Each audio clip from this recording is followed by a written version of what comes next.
This coverage of MWC is brought to you by Bitdefender Mobile Security. It's the battle of two very powerful flagship devices from two very different camps. Hey, it's Josh Vergara from Android Authority. What's going on, everybody? And here we have a quick look at the Samsung Galaxy S5 versus the Apple iPhone 5S.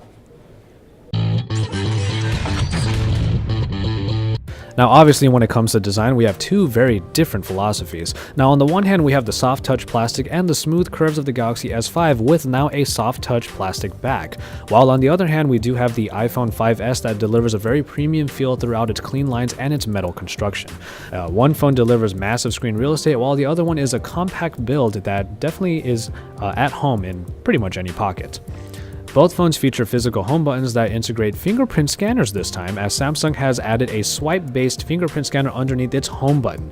You'll have to slide your finger across as compared to Apple's implementation, in which you can just press onto the home button. Depending on what you really want out of your screen, the battle here might seem a little bit one-sided. It's very hard to compare two screens when there is a 1.1 inch difference between them, and the result is a much larger surface for obviously the Galaxy S5. The iPhone 5S's screen has been praised for its accurate color production and for its great display quality. But in the other corner, the Galaxy S5 does have a higher pixel density, is larger in general for media consumption, and has the vivid colors and lush blacks that really make Super AMOLED screens some of the favorites. When it comes to the performance, we are dealing with two different philosophies once again. iOS is known for its fluid animation and impressive optimization, especially in the iOS 7 that was introduced in the 5S. It does sail through most of its tasks, but the processor found inside of the iPhone 5S also has 64-bit processing built in. Now, contrast this to the Galaxy S5, which sports Snapdragon processing that clocks in at 2.5 GHz. Now, this is a huge increase compared to previous models, and also, since it is a quad-core processor, its philosophy is obviously different from the processor found in the iPhone 5S. Well, in either case, you are definitely going to get the speed you need.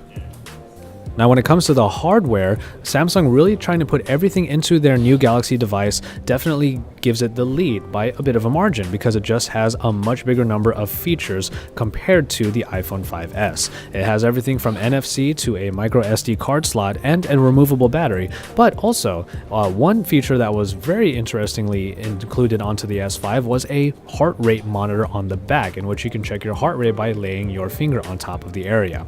The somewhat more limited iPhone does include a fingerprint scanner, so that's where they have a similarity here, but to be honest, the polished experience of the iPhone does lack the sheer number of features that Samsung has put into the newest flagship. We might see a very close call when it comes to the camera department. Now, despite the fact that the Samsung Galaxy S5 features a lot more inside of its app compared to the more limited version of the iPhone camera app, we will see that the quality might actually be on par between both. The 16-megapixel ISO cell sensor found in the S5 should give the excellent iPhone camera a run for its money, because it sports great power with a lot of those settings made to get truly the most out of your smartphone photography.